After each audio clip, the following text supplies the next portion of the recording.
welcome to the Virtual Impact 20. Super excited to be here. Wish I could see you, but you can see me, so I guess that's good enough.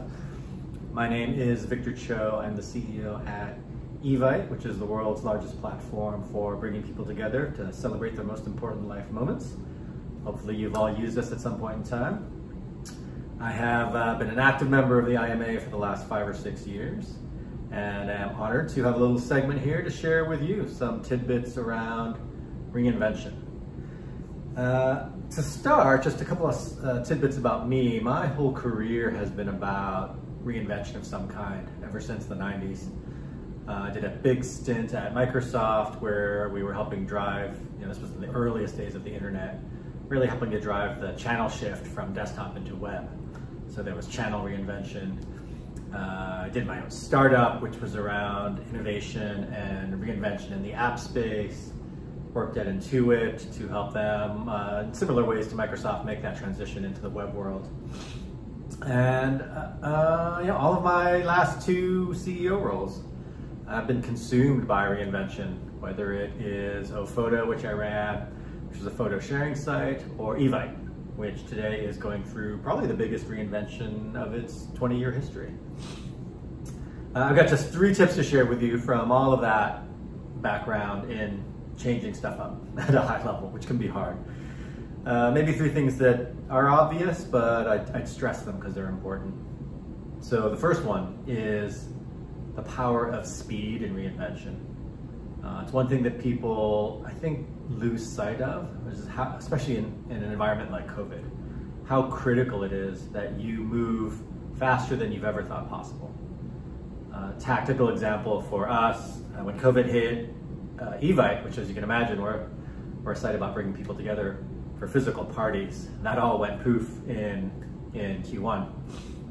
Our team literally had to scramble within days to make adjustments to the site experience and to adjust to COVID. And we embarked at that point on a multi-month journey where, we were literally putting out new functions and features on a weekly basis, probably 3 or 4 times faster than we'd ever done in the past.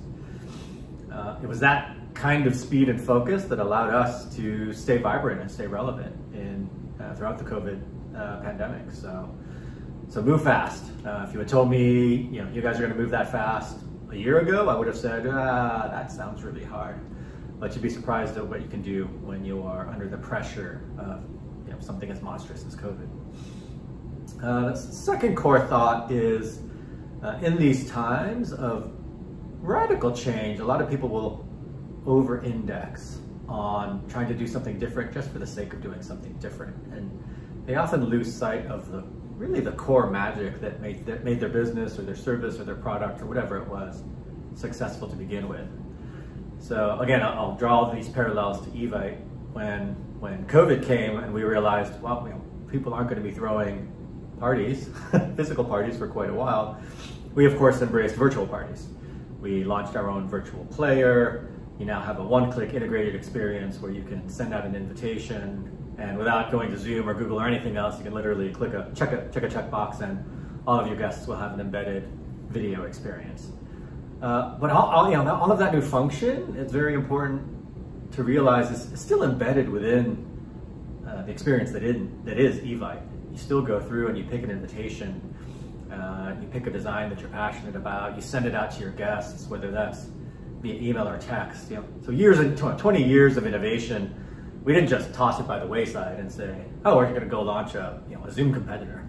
We took it and we integrated it into the thing that customers loved. And that really brings me to my third core point, which is probably more important than ever when there's stress in the system. You need to listen to your customers. So, or watch your customers, listen to your customers, however you get what I call VOC, voice of customer, into your business. And again, that's something that we do just by almost, it's in our DNA. We do it every day, whether it's monitoring our customer support flows or tracking our net promoter rating. But the essence of it is actually fairly simple. You have to listen to what your customers want and need and make your adjustments. So again, for us in the virtual sphere, it was very easy. Within within days of COVID launching, we saw people sending out parties with links to virtual parties, right? It didn't take some radical innovation thought to say, oh, that's important. We were literally watching what our customers were doing. We embedded that into our experience in a way that didn't lose the magic, and then we moved as fast as hell to make it happen. So speed, magic, keep focusing on your customers. Those are the 3 tidbits that I would leave you with. Hope you enjoy the rest of the virtual conference, and hope to see you next year when we can definitely do this in person.